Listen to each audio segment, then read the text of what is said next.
Welcome to Fox Soul's Black Report, your space for Black news, views, and opinions. Today is Friday, March 18th. I'm Seth Lemon. And I'm Romeo. I'm Demi Lobo. And on today's report, Russian President Vladimir Putin appearing at a huge flag-waving rally at a stadium in Moscow, praising Russian troops' actions in Ukraine. Meanwhile, progressive Democrats want action urging Biden to use his executive order power to increase wages and eliminate student loan debt. Then, 20 years later, a black man in Georgia is still working to clear his name. How a podcast is helping to make it possible. Plus, Amazon's closing an $8.5 billion deal to acquire MGM Studios, giving them the rights to more than 4,000 movies and TV shows. And funny man Tommy Davidson is joining us to help us break down all the hottest things and stories that went on this week. Yes, so much. It is Friday. We have all that and so much more. It's our voice and our truth. So let's get it.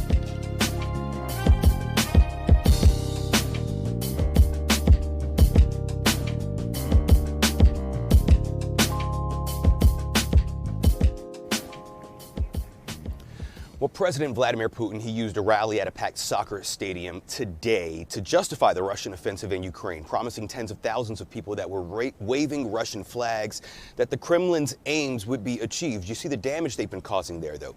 Putin saying that the military operation in Ukraine is necessary because the U.S. is using the country to threaten Russia and Moscow. And he is defending against claims of genocide. Ukraine, though, says it's fighting for its existence, and Putin's claims, they're saying that they are nonsensical. Joining us now from Ukraine is Terrell Jermaine Starr, senior fellow at the Atlantic Council. Thank you for being with us. We know it's a very tense situation. Just first, we haven't spoken with you in a couple of days, maybe a couple of weeks now, and I want to find out what the situation is like there now. Where are you specifically in the country, and what are you seeing? Thank you for having me on the show again. I am in Lviv, and what I am seeing is an escalation of what was happening when we first spoke. Putin calls this an operation. It's not an operation. It's a full-scale war. I am in the middle of a war. None of what I am experiencing feels like a so-called exercise or operation. There have been hundreds of people who've been killed. Some of my friends have nearly been killed. I have barely missed an airstrike myself, so there's no operation to that. You have roughly 3 million people who have been forced to leave the country. I've helped just a few of those families to do so, 3 of them to leave the country myself, via escorting them from out of Kiev to the border. You also see a large victory so far with the Ukrainian military. What you all don't see in Western media is the B-roll of Ukrainian soldiers fighting back. So as badly as the Russians are bombing this country and key cities, the Ukrainian military is winning so far. And we're seeing these bombings happening, the shelling in areas that are civilian areas, that school, that hospital that were targeted, despite having big letters outside of it indicating, even from satellite images, that there were children inside. Are you hearing air sirens constantly? Have you been around any of these incidents as they're happening? There have to have been some pretty close calls. Oh, yeah. Thank you for asking that question. Yes. First of all, Putin doesn't care about killing children because he murders his own kid. He murders children inside of Russia, and murders and butchers and tortures his own people. So why would he care about Ukrainians who he treats like white trash, essentially?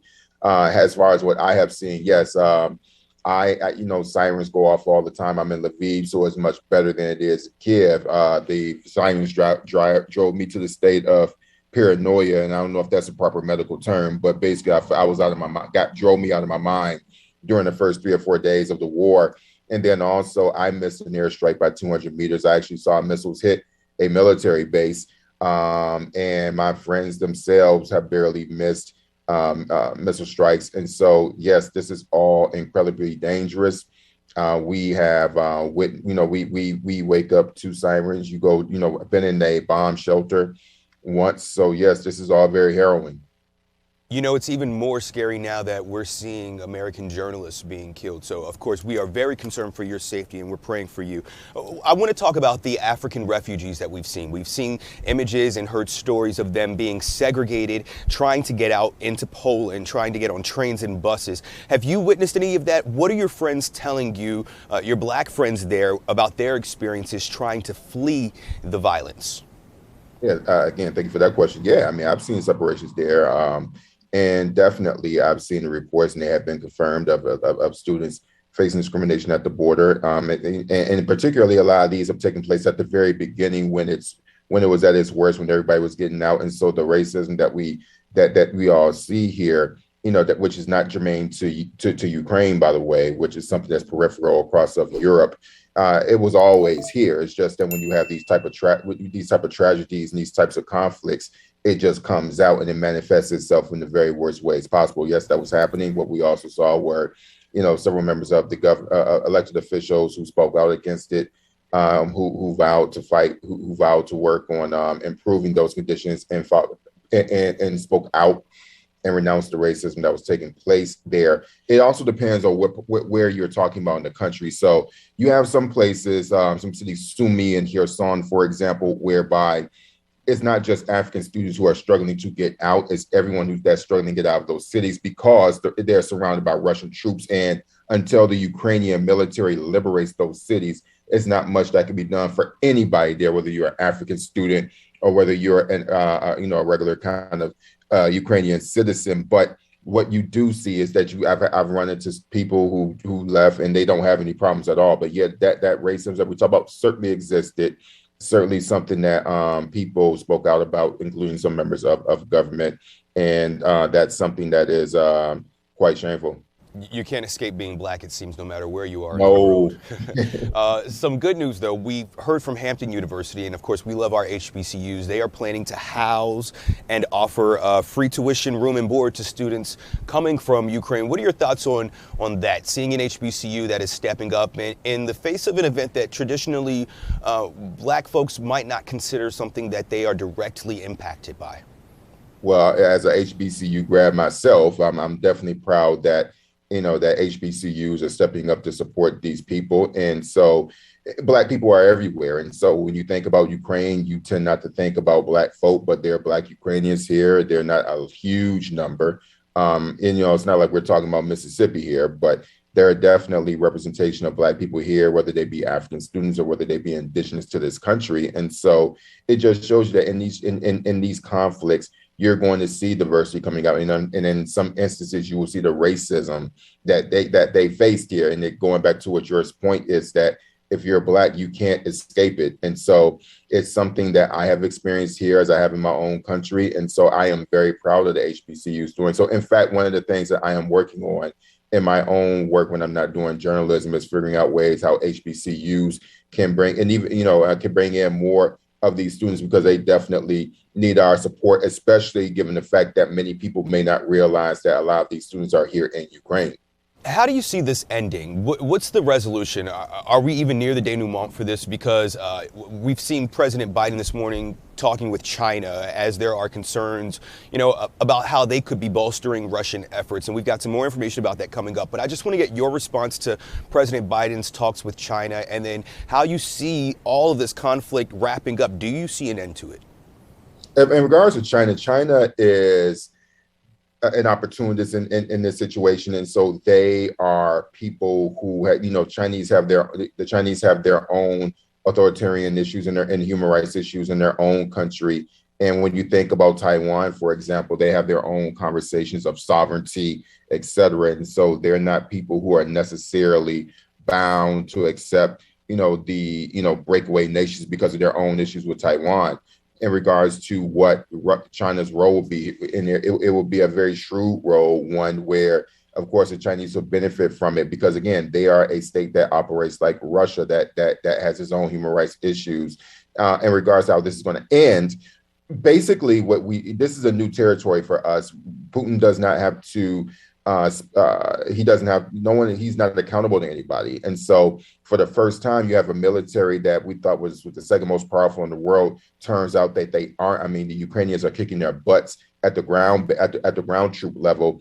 And so this could be continued bombardments, continued shelling. And, we have to wait until these sanctions get into full effect. Maybe the Russian economy would be sucked dry, but it ultimately comes down to how much the Russian population can spare. But one more key thing, since one key thing that people aren't talking about is, this is Ukraine and these are white faces, and how much agony on white faces can the West spare? Because we all know that they don't care about the agony on our faces. Yeah. But with Ukrainians, how long will that last? How many more white babies are going to be killed, and how much can they stomach? And I suggest that, and I know one thing's for certain: they can stomach it a lot less than they do ours. Yeah, it's sad. It's devastating what's happening there, but we know the stomach, the palate for seeing those images, particularly to white faces, is even more jarring for a lot of decision makers. Terrell, thank you for joining us again. We appreciate you being here as always, and please stay safe. We are going to be praying for your safety. Thank you. President Biden had a high-stakes call with China's president this morning. He hopes to pressure one of Russia's few remaining allies to help end the war in Ukraine. However, Biden does not sound too optimistic about the conversation. He's questioning China, wondering why they haven't publicly denounced Russia's invasion of Ukraine. The Chinese government has tried to distance itself from Russia, but recent reports suggest Vladimir Putin is asking China for military and financial help. We've learned an American man was killed during a Russian attack in Ukraine. Jim Hill was from Idaho. His sister says he was one of the people in the bread line that was attacked by Russian troops earlier this week. Reports vary on the number of people killed. It's ranging from 10 to 13. Hill is the second U.S. citizen to die in the war. Progressive Democrats, they're putting pressure on President Biden to use his executive order powers to push through policies they say will help lower income and middle class Americans. The Congressional Progressive Caucus outlined their agenda yesterday, calling on Biden to use his pen and the executive order power to increase wages, strengthen worker protections, and eliminate student debt, as well as expand immigrants' rights. Biden's Build Back Better plan, it covers many of the issues progressives like Cori Bush want, but it's been stalled because of opposition to the bill from Senators Joe Manchin and Kristen Sinema. 988. That could be the new number to call for help when someone is having a mental health crisis. California Congressman Tony Cardenas is sponsoring legislation that would make the National Suicide Prevention Lifeline number easier to remember. 988 would also provide people with an alternative for help. Mental health professionals say it could avoid a possible deadly confrontation between police and a person having a mental health breakdown. Cardenas's bill would also help fund 180 call centers around the country that are run by nonprofit groups. Department of Justice prosecutors are asking a judge to send a January 6th rioter who says she'd do it again to 75 days behind bars. Jenny Cudd is a Texas flower store owner who a judge allowed to go to Mexico for a trip weeks after the riot at the Capitol. In a video, Cudd said former President Mike Pence betrayed the Patriots when he sat in on Congress certification of the 2020 election. Just about everybody in Congress wants to make daylight saving time a permanent thing. Who doesn't want more sunshine? Right now, though, it doesn't seem to be on the top of Nancy Pelosi's to-do list. The bill, which passed the Senate Tuesday, is headed to the House for a vote, but when that happens, it's all up in the air. The House Speaker says she was caught off guard by how fast her colleagues in the Senate got the bill through. I think we all were. Pelosi says House members have important work to do right now. She pointed out that issues like revoking Russia's most favored nation status are a top priority. Florida Senator Marco Rubio, who sponsored the daylight saving bill, is pushing for the House to take up the bill sooner than later. Speaking of more pressing business on the Hill, the Speaker is advising the President to ask Congress for $45 billion for COVID relief. That's double what the White House asked for a couple of weeks ago. The $22 billion was slashed by Congress down to $15 billion, but it was ultimately left out of last week's bill when Congress, Democrats and Republicans couldn't come to an agreement on the spending. Pelosi says she wants the bill to be bipartisan and paid for. A Missouri state lawmaker is coming under fire for asking a 14-year-old transgender, non-binary child if they plan to have gender-affirming surgery at a committee hearing. The March 1st hearing was supposed to be about a state bill banning transgender kids from playing sports on teams that are different from the gender they were born with. Senator Elaine Gannon took the conversation in another direction. Ladies' room, and then you realize somebody else is in there doesn't have has a male body instead of a female's body. I mean, it just causes some issues there.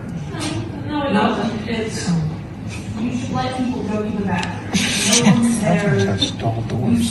Well, they probably don't realize. Yeah, exactly. That's because you have those long hair and that's when, are you going to go through the procedure? No. You think we're going around forcing our genitalia in people's face? We're trying to go to the bathroom, and what you want to do is not let people do that?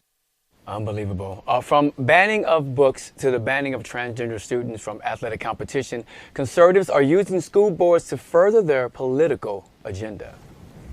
Former Georgia inmates exonerated for crimes they did not commit could get as much as $50,000 to $100,000 for each year they were in prison.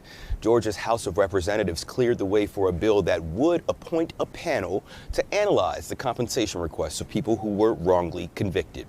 The bill, which passed with bipartisan support, it's now on its way to the state Senate. As Georgia works to help the exonerated, a Texas man is still fighting to clear his name for a crime he says he didn't commit. 54-year-old Edward Ates has been out of prison for 4 years. He served 20 years for a crime his lawyers say police have no credible evidence that he committed. Ates was convicted in the 1993 stabbing death of Elnora Griffin.